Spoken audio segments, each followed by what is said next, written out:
Okay, here we go. Stand by. 3, 2, 1. The thinking atheist. It's not a person. It's a symbol. An idea. The population of atheists in this country is going through the roof. Rejecting faith. Pursuing knowledge. Challenging the sacred. If I tell the truth, it's because I tell the truth. Not because I put my hand on a book and made a wish. And working together for a more rational world. Take the risk of thinking for yourself. Much more happiness, truth, beauty, and wisdom will come to you that way. Assume nothing.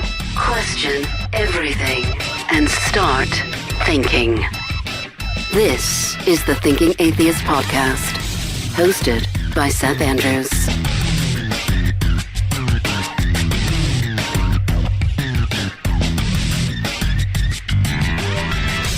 What is your pet peeve? Or if you had to make a list of the top 3. Something that's not just an irritation, but it takes you to a place where you do not like yourself for the thoughts of hate and death that are coming into your mind. One of my pet peeves, drunk people. You know, drunk people. They make me angry. They just take me to a place in my brain where I gotta get away from them because I feel I'm in the red zone. Get away from me. I've been at conventions. This rarely happens, but I was at a convention and somebody, they were obviously feeling no pain and they'd come out of the hotel bar. This dude is super nice guy. He's like, thank you so much for all of your great work. And then he gets all touchy. Now he's hugging me. Can I give you a hug?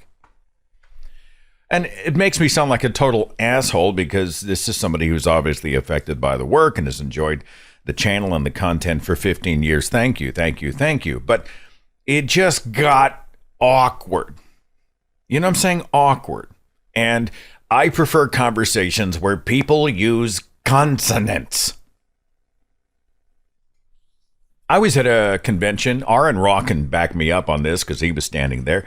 And somebody was continuing to introduce me to the receptionist checking me into the hotel. Do you have any idea who this man is?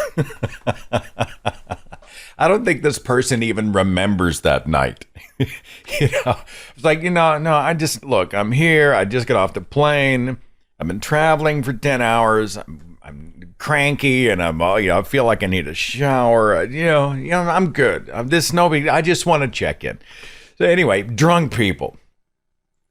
So Natalie and I don't do New Year's Eve parties. If we do anything, we'll get together with a couple of friends and, we'll play poker or, rent a movie or hang out, and we're done around 10. And then whoever drove to the other person's house, we try to get home before midnight because we're worried about everybody else on the road who might be inebriated, knowing that half of all fatalities, highway fatalities in this country are alcohol related. Yeah, we don't want to be on the road. But we got invited to a pre-New Year thing. It was like the day before New Year. Party, I guess. I didn't think of it as a party. It was just a gathering of people that we knew, most of whom we knew. And they said, look, we're going to play some games. Would you like to hang out? Sure. So we're hanging out with everybody. And somebody brings in, I don't know how many bottles of wine. And somebody else brought a passion fruit and vodka drink. It was blue. It looked like Romulan ale. I actually took a sip. It wasn't bad. I like this. If I don't drink, but if I do take a sip of something, I like something sweet, kind of a candy, fruit kind of drink. That's me. And then people make fun of me. But I don't drink. I've never been drunk. It's not my scene. And drunk people get under my skin. And I just want to get away from them. So I'm looking around at all the booze and I'm going, uh-oh. Start playing games, swapping stories. Everybody's having a good time, including me. Having a good time, good people, having a ball. Life is grand, and then the time passes, and I notice that the refilling of glasses is happening at a relatively rapid pace. Wow, there's an awful lot of liquid, alcoholic, adult beverage type stuff being imbibed at this thing, and then the party changes. And you can see, I don't know, does alcohol change who you are, or does it expose who you are? I have read something about how it removes inhibitions, for better and worse, often for worse. So if somebody is violent or abusive or nasty or insulting or flirty or handsy or inappropriate or predatory or whatever, when they are drunk, does that mean that they are really that way and the alcohol removed the barrier of civilization? So then they just sort of jump over that boundary and start doing what they secretly wanted to do in the first place. I don't know. There's some psychology there, and I'm not smart enough to figure it out. But I began to watch. It became really a behavior exercise. I was thinking, okay, well, that person over there they're pretty happy. They're having a good time, and good for them. A lot of laughter and jokes. Didn't let it get out of hand. Person next to him, they got louder, but it wasn't horrible. Person next to them, I will call him Ricky. Ricky did stop using consonants. This guy was two-fisting alcohol. I could not get over the amount of, whoa. And then he started to get loud, and he started to get belligerent, and they were playing a game. You're cheating. The decibel levels have increased about 30% and are destined to go up at this point in the evening. You are breaking the rules to try to win, and I'm not gonna stand for it. Everybody else at the table is trying to calm Ricky down. Come on, it's just a game. Everybody relax. They're playing, but they're good people, right? Come on, everybody relax. We're having a good time tonight. I am having a good time. But then a really ugly side began to manifest. And this is where that question comes from. Did alcohol change Ricky, or did it expose who Ricky really is? Okay. Ricky just gets nasty, calling people names and starts saying really inappropriate things and making suggestions about what they do in the rest of their lives and what they might be thinking when nobody's looking and blah, blah, blah. And everybody's starting to squirm. Drunk or not, people are thinking, wait, I don't want to be a part of this. Just stop it. Ricky, stop. Ricky, stop. Ricky, stop. And then Ricky switches and he goes from belligerent and angry and even hostile to flirty's not the word. He started wanting to put his hands on everybody. Everybody sitting relatively close to him. Man, woman, didn't matter. Didn't make a lick of difference. There was a guy who was sitting to his left. There was a woman to his right, both attractive people, and he must have certainly thought so because he was like, oh yeah, come here, you. Come here. And he's putting hands on knees and leaning over, putting his arm around the shoulder as they squirm a little. Well, I say they squirmed. One squirmed, and the other one started to get into it. Ricky's like, you know what? If I wasn't taken, I'd be all over you. I'd be taking your clothes off the second I got the chance. I'm sitting near the edge of the room. I'm at the couch. I'm not playing the game. I'm way over here going, Jesus Christ. Now, as I'm starting to vibrate over here, immediately people at the table do the right thing. They say, stop it. It's inappropriate. Don't do this. It's rude. It's creepy. Don't do it. Right off the bat, to their credit. So I'm watching. But one of the two people that Ricky was flirting with started to flirt right back. You know what? If you weren't taken, I would want you to rip my clothes off. And I thought, this has taken a really dark turn. People who have no idea what they are doing, who likely aren't going to remember much of this night tomorrow, are now making comments that I'm not sure exactly how to describe. You know what I'm talking about, though, right? You're crawling around inside my head. You're picking up what I'm throwing down. This is dangerous territory. And what does it say about this guy's partner who's sitting at the same table, who just heard him say that if I wasn't taken, I'd have you naked like that. And he didn't snap his fingers because, trust me, he was too shit-faced to have the dexterity to do so. I just did it here for effect, okay? You are not thinking clearly. Your synapses are not firing correctly. Your judgment is impaired. That's why we call it impaired. I finally called it a night. I'm out. Merry Christmas, have a happy new year, whatever I said. And, I'm more interested in a quiet night with my dogs and Netflix. I don't need any of this, right? But I thought to myself, I wonder what happened after I left.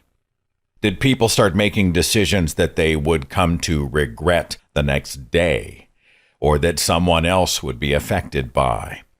And beyond the relational stuff, who got in a freaking car?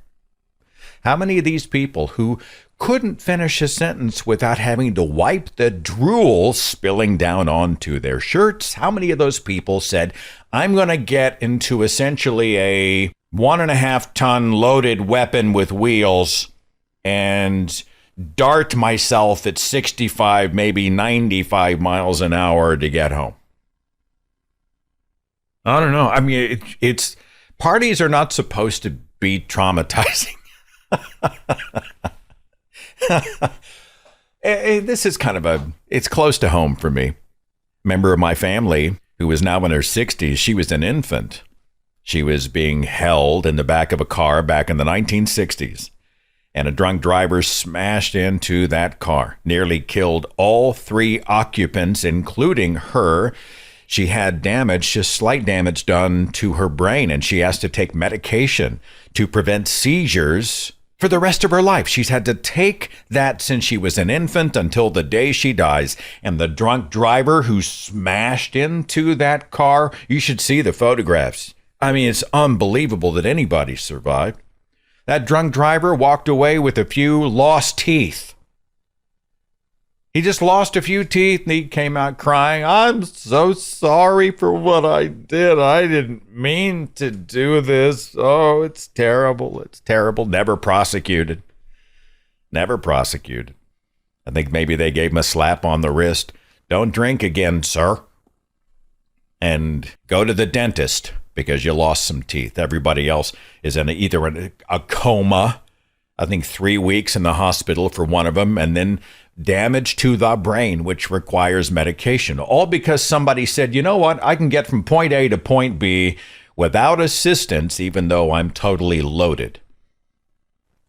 I'd like to think that the people who were doing and saying the right things at the table continued to do so. I'm in conflict a little bit because I'm like, well, I'm not the room's babysitter. And I feel like I would have intervened had others not been already right there front and center to say something. But I mean, at some point, there's only so much you can do with adults. And so I'd like to think that things did not progress. Everybody went home safe and respect was at least marginally maintained or restored. But I'm not. Look, I hate to say this. Should I even say it? I guess if I vented this far, I can just say it. Ricky will never be missed at a Mensa meeting. I mean, when he's sober, when he is just dead sober, when the synapses are firing as best as they can, his life is still loaded with shit decisions. This man is dumber than a box of hair, okay? From what I can see, if he comes to a fork in the road and decision A, fork A says, if you go this way, everybody benefits, especially you. This is the proper decision. This is good sense. And B, right, if you turn that direction, then it's calamity and everything's going to fail and it's going to be horrible. And you do not want to do that. He always chooses B. And he's got some crazy batshit rationalization for why B is the better choice. And then when the whole thing crashes down on him, he just looks around going, what? How did this happen? We all know somebody like that, right? I'm not supposed to use words like stupid. But there are some stupid people. There are stupid people. I've told Natalie, when society fails, the United States being a great example, when we finally circle the drain and we go down into the abyss, we will have gone extinct from cruel and from stupid. Cruelty and stupidity. So Ricky, before he even drank a drop, he was already as bright as Alaska in the wintertime. You know what I'm saying? His elevator missing a few buttons. There, he doesn't hit all the floors. He's got too much yardage between the goal posts. He's a couple of sheep short of a sweater. I'm just saying. And then all of a sudden you start dousing him with alcohol. It's terrifying. And then it's irritating because it's a pet peeve. Okay, I'm done. For the moment, till the next pet peeve arrives, I want to talk about peeves today. Let's just get it off our chest. What makes you crazy and why? That exciting and thrill-packed segment of our broadcast starts next.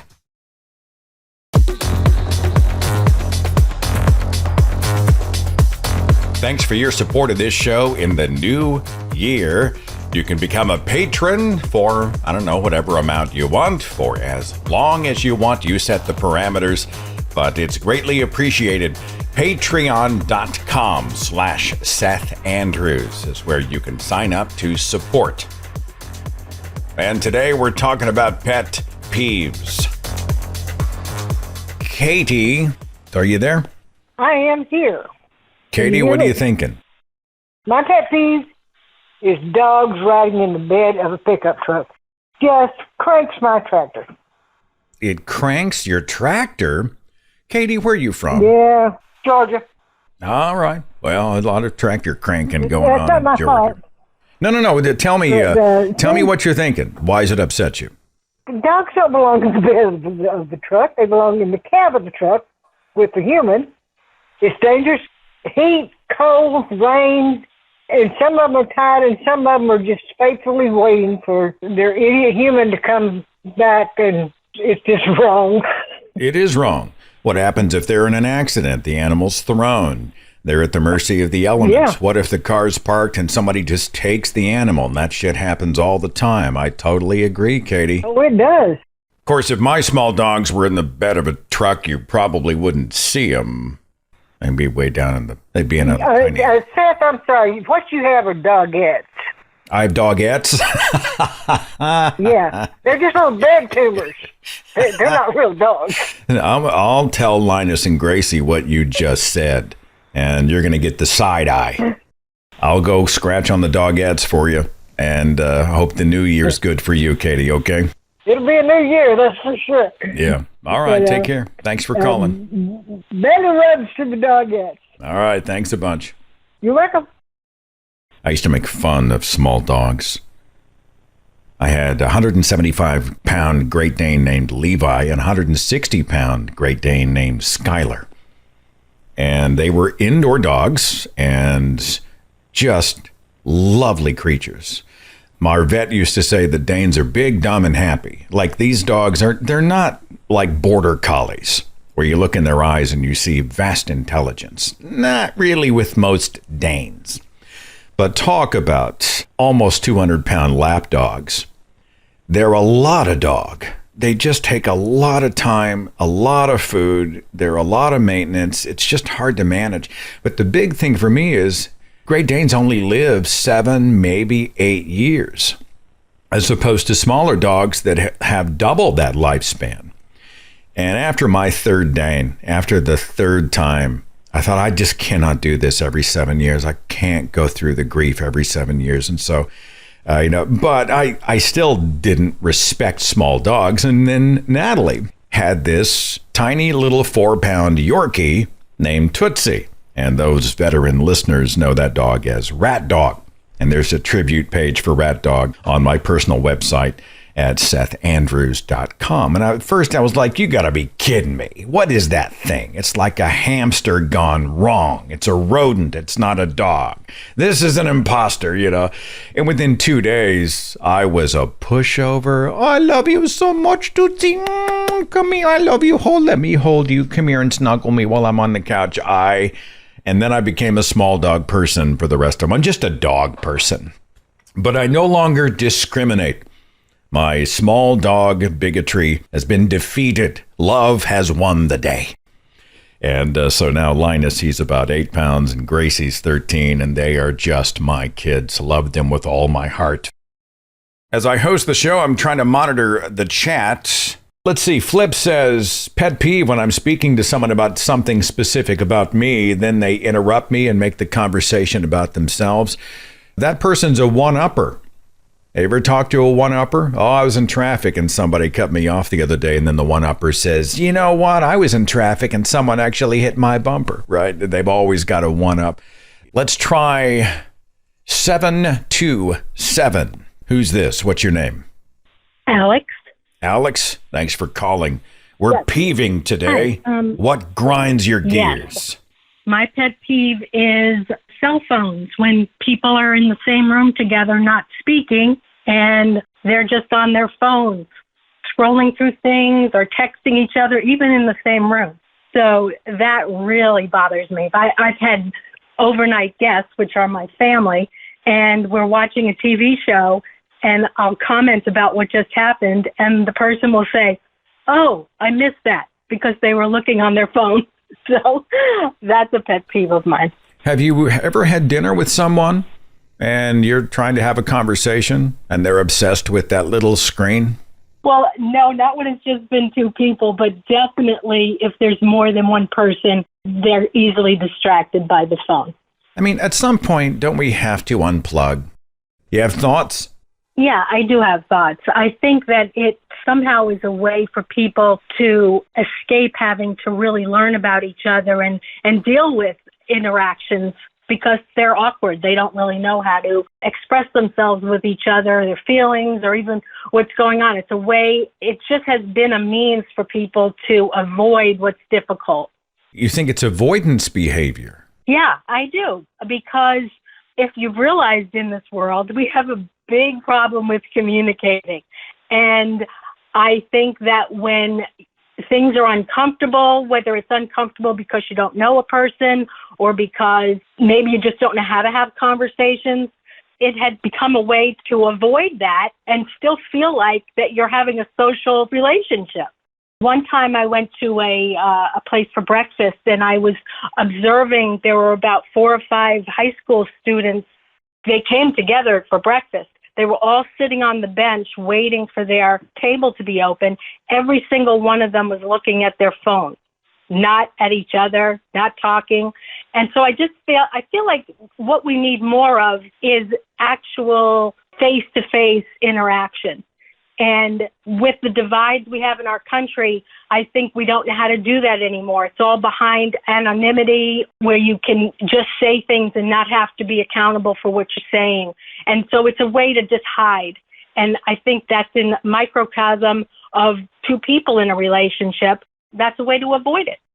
One last thing is that I feel like the closest relationship I have is with my daughter. And I have decided that when we have a feeling that's uncomfortable, that we just say it instead of acting out. And I've realized that it's really, really hard to have a deep, meaningful relationship with someone, and even with the closest people that you're with.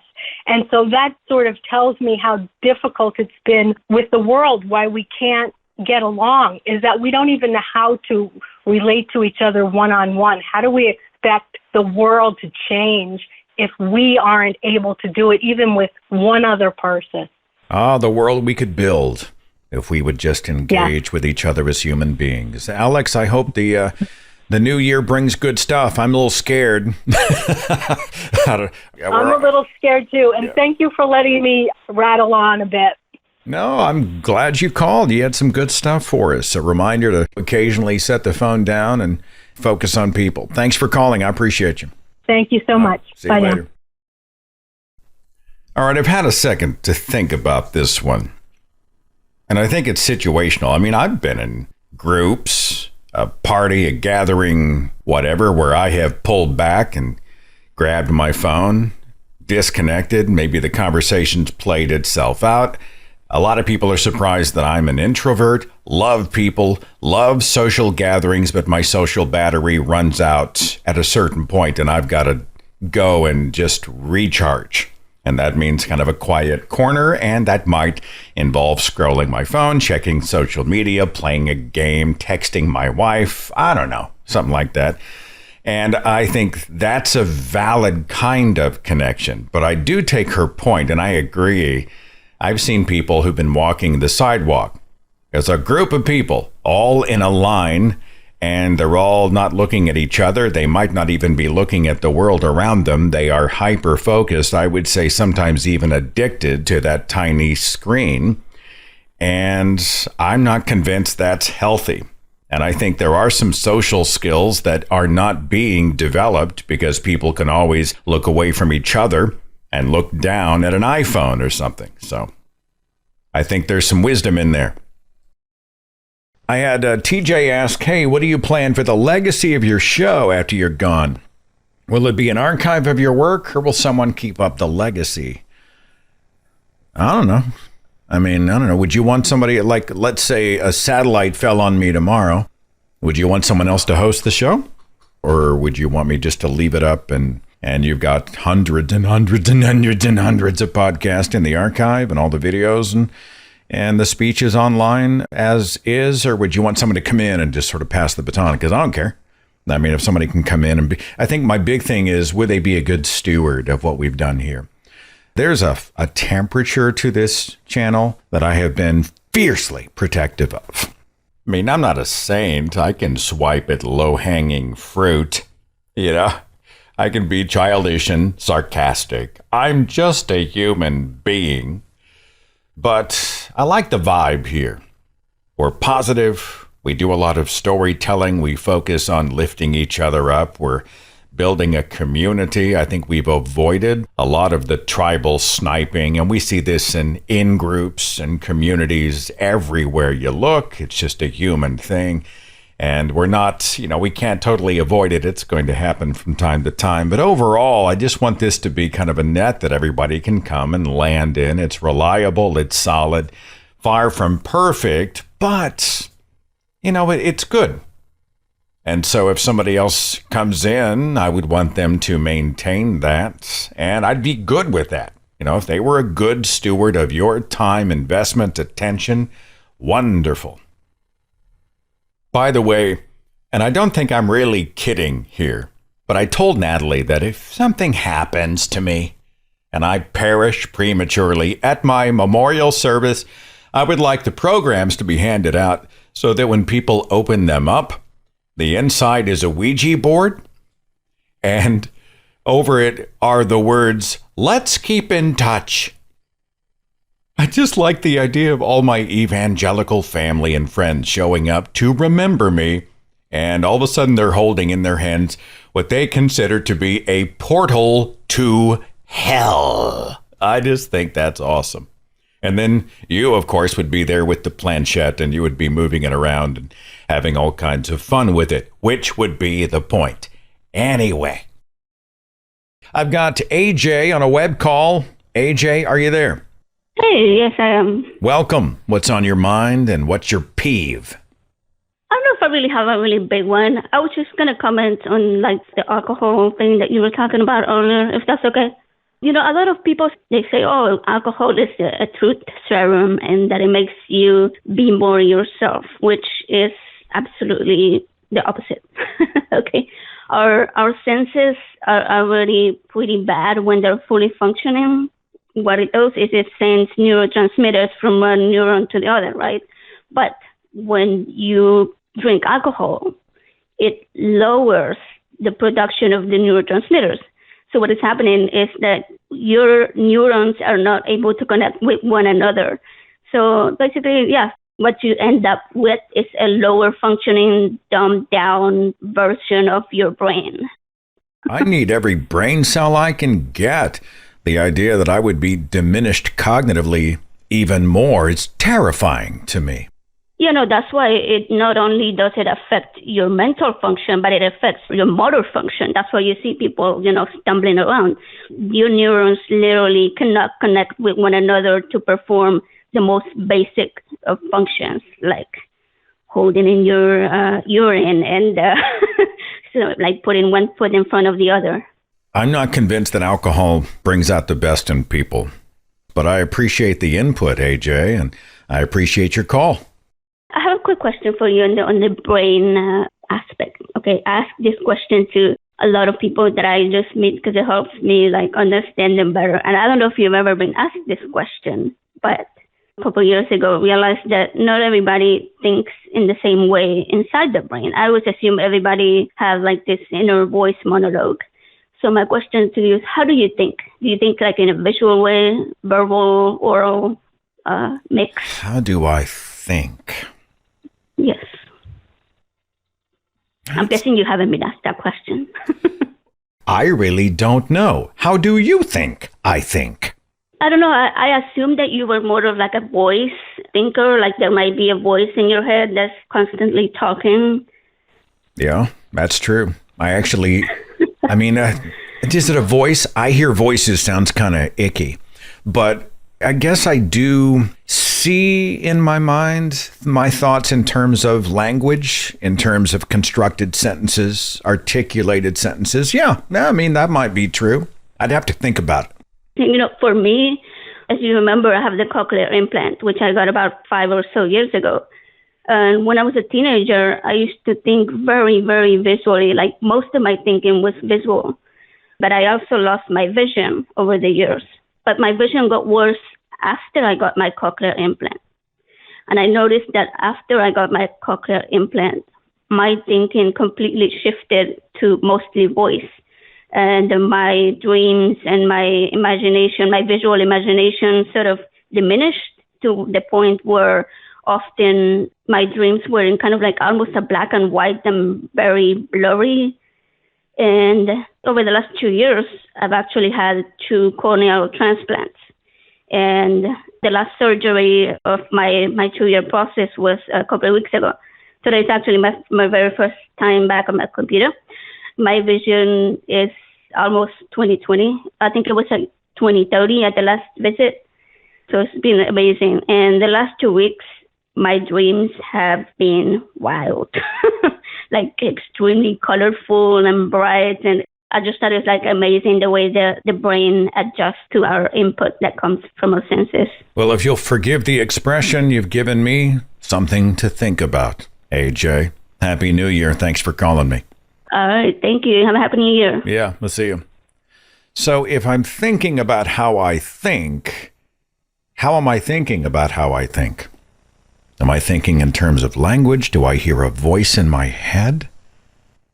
I don't know. I'm not sure what's happening. It's happening automatically because I don't have free will, but still I would be hearing a voice, or is it an audible voice? But if I'm thinking about it and it's not in my ears, then it's just an unheard, but it's not an audible voice, but it's still language and words. And AJ, what are you doing to me?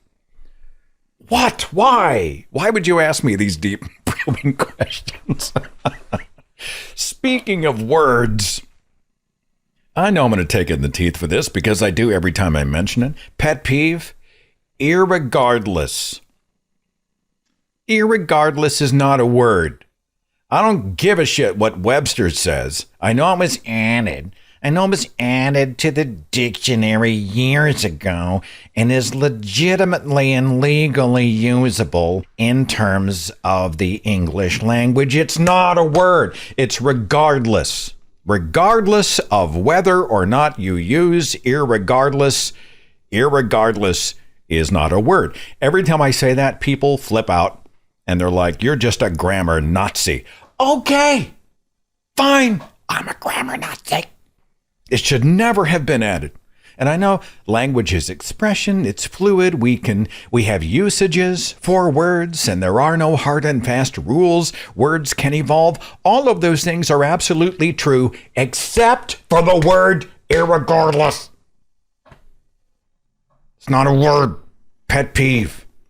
That and especially. Especially? There's not a K in especially. Especially. Pet peeve. Vic, on a web call. Are you there? You're talking words, and my pet peeve is definitely about words, or actually how we name things. Conservatives and progressives. Progressive people want just human decency, some basic human rights. That should not be progressive. That is basic. How is it progressive to be basic, wanting basic things, and conservatives wanting things that is, well, going back in time? That's regressive. You're saying we shouldn't be saying the word progress in terms of the root of progressive when basic human decency should be baseline. It should be our default. And conservatives very often are a type of high control extremists. They aren't being conservative about much of anything. Is that what I'm hearing? Basically, because, and I think on the one hand, it's just a pet peeve of me. On the other hand, it's really, really maybe we should start not giving them the benefit of let's keep it this way, what conservative would mean, but actually call them what they are, regressive. I struggle a little bit with blanket terms because, first of all, they are so subjectively applied. But I take your larger point that this idea that it should be a progression forward to accept a basic decency rule for all of humankind and beyond, that seems kind of ridiculous. That's not progressive. It should be just the way it is. Exactly. And of course, there are conservative people that are truly conservative, and that's okay if we call them that. But if they want to take rights away from people, that's regressive. That's not conservative. I agree. And I think it's a good point, Vic, and I'm glad you made it. You're calling from Italy, is that correct? I am. My wife wants to visit. I've never been. She wants us to plan a trip and go make memories in Italy. Perhaps in the next couple of years, that dream will come true. So you're much appreciated, Vic. It's the country where the youth is called and taught to drink, but drink with the right measures. It's a good place to be. Oh, okay. You imbibe with moderation in Italy is what you're trying to get me to understand. Exactly. Okay. Well, Happy New Year, Vic. To enjoy. I appreciate it. Thanks a bunch for calling. Thank you. Yeah, we'll see you later. I've got Brian at 208. Thanks for waiting on me. Brian, are you there? I am. Welcome. First of all, let me say I agree with you on irregardless and especially. Thank you for that. No, thanks for validating me. It's a burden being right when all of the pro-irregardless people are wrong. But they are, yes. And they need to accept it. So. Or espresso. That one really. Espresso. Hadn't heard that one. Yes. Okay. What I was calling about is society's attitudes toward blindness. And boy, this really sets my teeth on edge as a blind person. the low expectations. Like if we're out in public in a restaurant and we're with a sighted companion, sometimes the wait staff will talk to the sighted companion and ask what we want instead of talking to us. What's really annoying is when they constantly do it. Even though you're talking, you're handing over your bank card or whatever to pay for the meal, and they're still refusing to actually acknowledge you. They think that you're unable to pay your own tab, answer questions about or the that menu. You can't speak for you. Yes. And it's related to another thing where people will think that somehow blindness equates to deafness, so they'll talk really loud or just really slowly. And, it makes you want to slap some people sometimes. Or there's the other extreme where they think you're Daredevil or something like that, and they I like to have some fun with that one sometimes because they'll ask me, hey, does being blind mean you have better hearing? And I'll go, what? They think the other senses have enhanced to the point where you almost have superpower? Yes. And I like to tell people it's not so much that they're better, it's that we pay more attention to them. I mean, because what choice do you have, Well, I'm sorry about the peeve, but don't be surprised if you and I are at a dining room table and they're talking to me and I just give you the check. Oh, Brian will pay. Don't judge me. I'm just treating you like I treat everybody. Brian, you're awesome. Thanks for calling. Appreciate your peeve. Yeah, thanks. All right, we'll see you later. Psychology Today put together a short list of some peeves that I'll bet you can relate to, and more of our callers after this.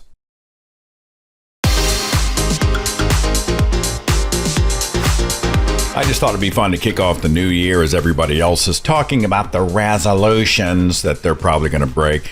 I remember I was a member of a gym and I hired a trainer. This was years and years and years ago as I was trying to get back into shape. And I'm terrible, right? Tennis is the only thing, tennis and yoga, the only things I've been able to stick with. The idea of going to a gym and doing free weights or any of the machines or all of these things and having any kind of discipline, I'm a nightmare, right? I'm the guy who a long time ago bought the treadmill and I put it in the extra bedroom, used it 3 times, and then I just hung laundry on it, right? And I would be the guy who would sign up for a year-long fitness center membership. I would use it for 3 weeks, and then I would disappear forever. And this is an extremely common thing. But a lot of people like to use this time to make resolutions. I thought it might be fun to talk about the stuff that makes us want to stick our head through the drywall. Psychology Today had a fun article where it mentioned the top few surveyed pet peeves: malfunctioning hardware or a slow computer, coworkers who use the bathroom and go back to work without washing their hands, coworkers who are sick in the manner of being contagious, spreading all the germs and stuff, and they decide to come to work anyway. When the Wi-Fi is slow, bad breath, body odor, printers running out of paper or jamming, someone using your coffee mug. Oh, that's sacred. The mug is sacred. Actually, I don't really care, but I understand. I get that. Some people are very proprietary about the vessel in which they hold their coffee. And trying to find a parking space when there simply aren't enough spaces to be had. I know this is especially true downtown, where you're on the street, or they have parking lots, but you have to go and pay, $10, $20 a day, and then you got to find the little machine. And then today, no, I need a QR code, but you have to download the app to pay for it with your credit card. So you have to put in the actual credit card number the first time you use it, so that then the next time you park, which will be in 18 months to 3 years, you will have the app to pay the $20 that should have been free because everybody else had a space. Yes, that is a pet peeve. Chris, 908. Are you there? I am here. My pet peeve, I call this one the false epistemology of conspiracy theorists, right? I get really tired of hearing these arguments that go something like, hey, Big Pharma is lying to us. They only want to make money and sell us drugs and things like that. And so therefore, I'm going to believe in faith healers or Reiki or homeopathy or acupuncture because there are people who just want me to be well and only care for my well-being. And, my question is, how can you reject the thoughts of all the experts and the authorities in something and then turn around and believe somebody else whose ideas you can't even verify? Beyond that, Chris, they're talking about $1 trillion wellness industry, non-regulated industry, like it's somehow Robin Hood against the rich. Absolutely. Absolutely. And that leads me to another peeve, if you're willing to hear it. Go ahead. Which is the whole God of the gaps argument, which I hear a lot. I heard it most recently in a form that goes like, birds have these incredibly complex behaviors. They migrate thousands of miles away and then come back to the same place. Therefore, there must be something supernatural or spiritual about it. Or we hear, hey, cattle got mutilated in this field, therefore aliens. There's always this large leap of illogic leading from the thing that can't be explained right now to something incredibly improbable. I actually live in New Jersey where that whole drone thing is big now, and I wanted to thank you for doing a segment on that. Have you gone outside and gazed up at the sky? Have you seen any patterns of lights, a coordinated drone thing going on? I know people who have taken videos of interesting patterns of lights, and I have gone up and looked at the sky and seen some lights that, to tell you the truth, they could just be airplanes for all I know. I have no reason not to think they're airplanes. One of the frustrating problems is that there's such a distrust of experts and government, and some of it is warranted. But if the Department of Homeland Security says we've investigated 5,000 individual reports and we found that there's nothing fishy, the more they say there's nothing fishy, the more somehow that proves that something fishy is going on. Right. The more you say it ain't so, the more the conspiracy theorists believe that you're in on it. That's so good. Chris, thanks for calling, and I appreciate you very much. Appreciate you too. Bye. There was a post that was online by Dr. Ward Q Normal. I don't know who this person is. It's obviously a moniker, a handle. But it has such a good point. It says, the trouble with conspiracy theories is that a lack of evidence is not taken as proof it's not real, but instead as proof the conspiracy is indeed everywhere. This is like thinking the reason you never see elephants hiding up in treetops is because they're really good at it. Nina at 970. Thanks for waiting. Are you there? I am here. You are the first call-in show I've ever called. Well, I'm glad to be your initiation into the field. What's on your mind, Nina? Whenever I get a new cell phone, it makes all of the noises, and all of the apps make all of the noises. And I have a friend who likes everything left on. I'm like, how can you stand it? She's constantly looking at her phone every time it tweets, every time it dings, I get the phone and I try to turn things off, and I'm like, why is it still making noises? Why? And there was one setting on my new phone. I just got it like maybe 3 months ago, and it was in 4 different places. It kept making noises for this one thing. I was like, I thought I turned that off. I thought I thought I had to look it up. It was in 4 different places on the phone. That is so annoying. I don't want it to make noise except for certain things. We're talking about what notifications for text, and then for email, and then for Messenger, and then for some other app. And you had to individually locate and manage each one of those? Not just apps, but like the ringtones for things like alarm and the phone ringing. And I tried putting certain things to silent. It still rang. I had to go into another setting to get it.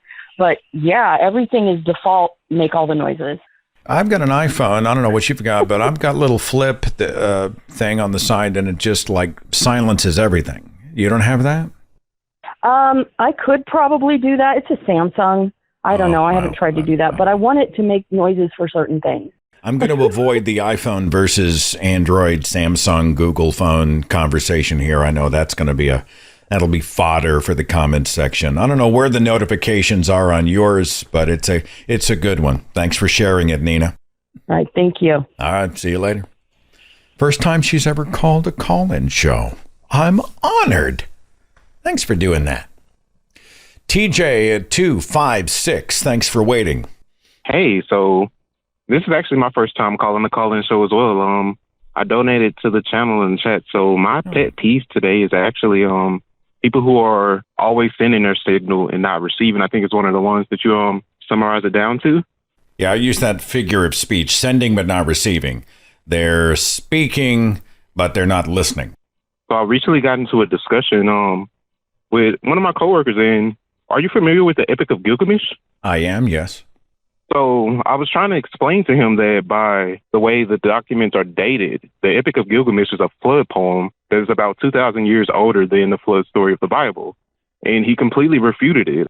He was like, how do we know that, I guess, the scientists dated the document are in cahoots with each other? And I was like, just look it up yourself. You know, I'm not trying to, like, take you astray, but, like, he was trying to convert me to Christianity via the flood story. And I'm like, the earth is not even shown to be flooded completely.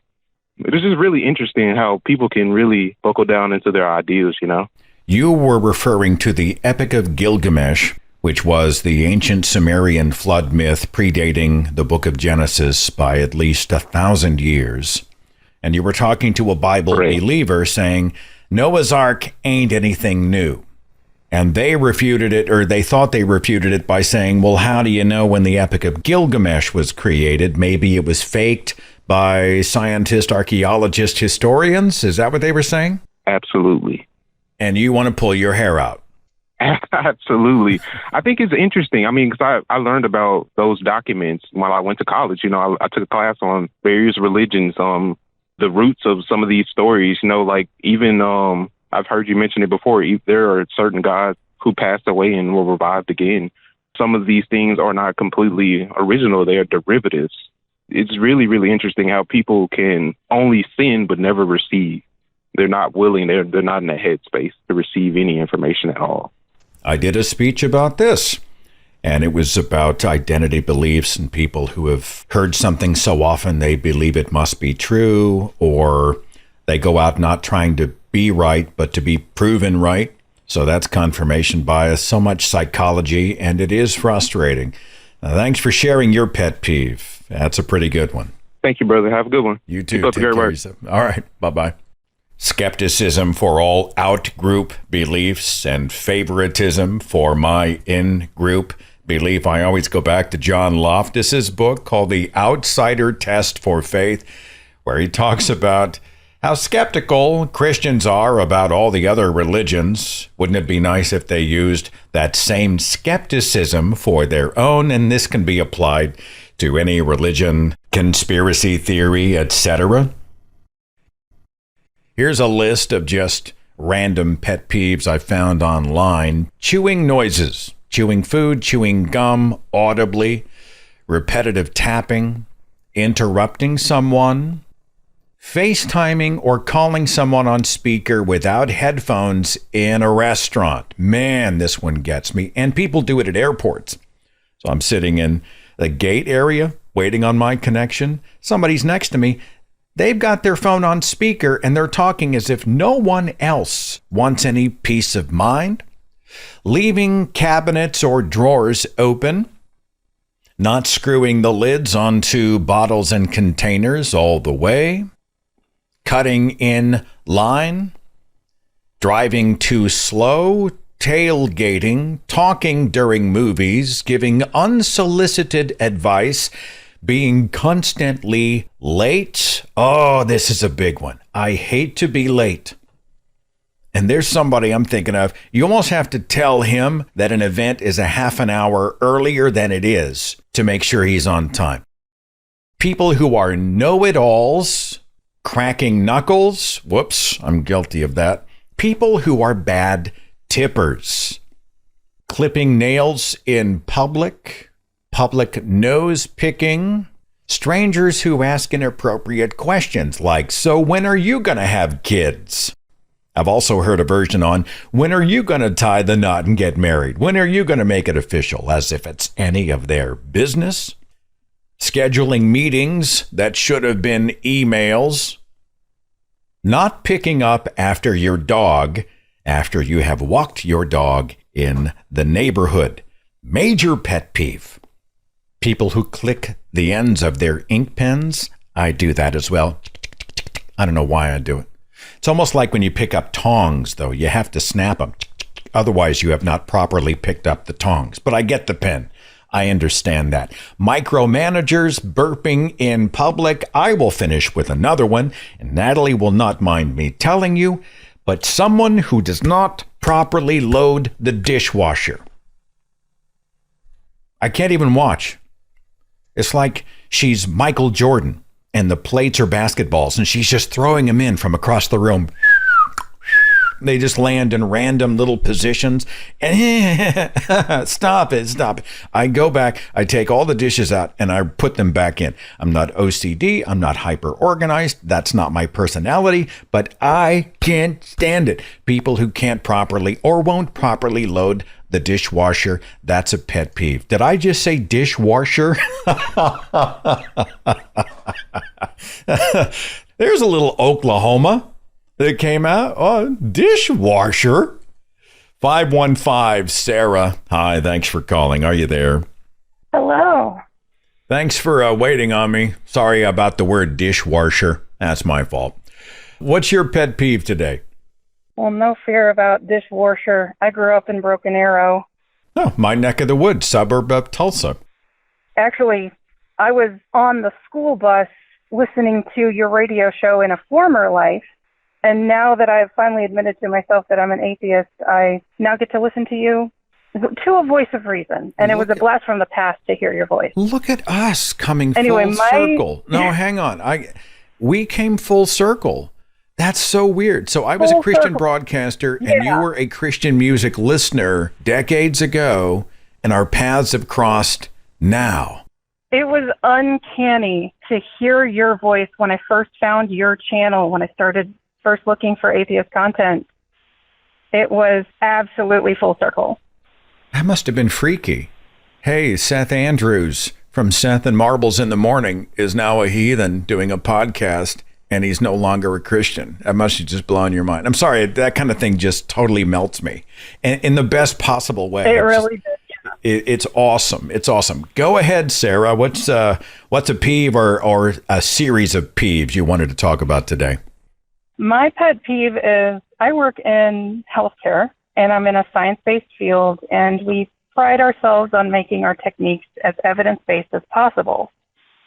But I just started a new job because they had an opening, because the person before me had to leave because they had a major health issue.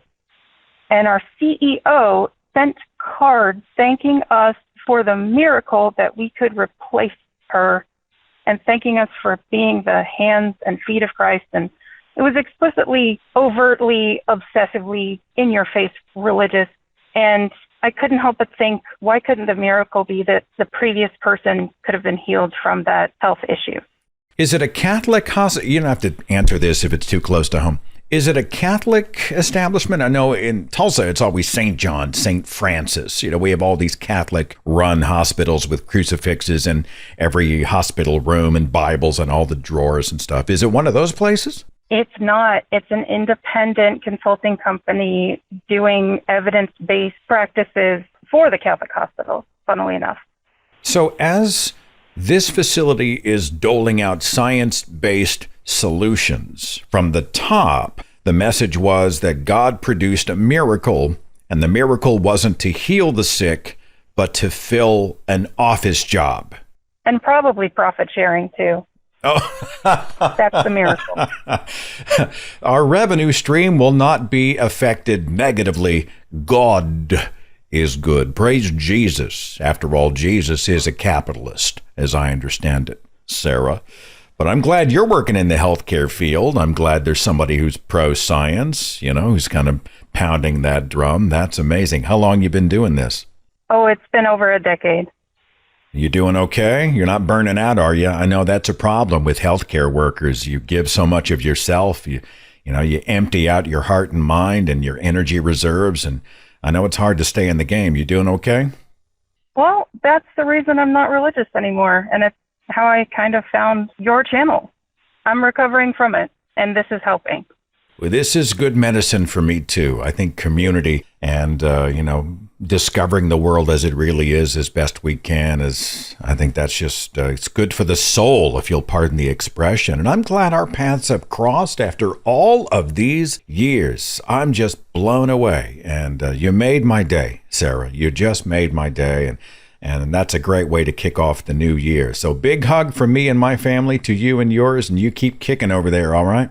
Thanks so much. You too. All right, we'll see you. I've never understood when you've got somebody in a hospital bed at a St. Francis hospital, and there is that big crucifix on the wall, and I would make them take mine down. I would. I just would not want to look at that. But they have the cross in every room, and they have nuns and priests who go from room to room to come in and say, "Can I pray for you? Is there anything you need?"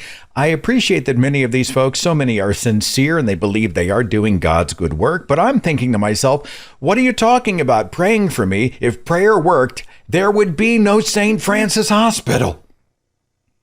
If prayer for my healing worked, I would not be here in the first place. Our standard for divine intervention is pretty pathetic indeed. Thanks for sharing your peeves and your time. I'm going to call it a day. I will see you back here next time. Take care. Follow The Thinking Atheist on Facebook and Twitter for a complete archive of podcasts and videos, products like mugs and t-shirts featuring the Thinking Atheist logo, links to atheist pages and resources, and details on upcoming free thought events and conventions. Log on to our website, thethinkingatheist.com.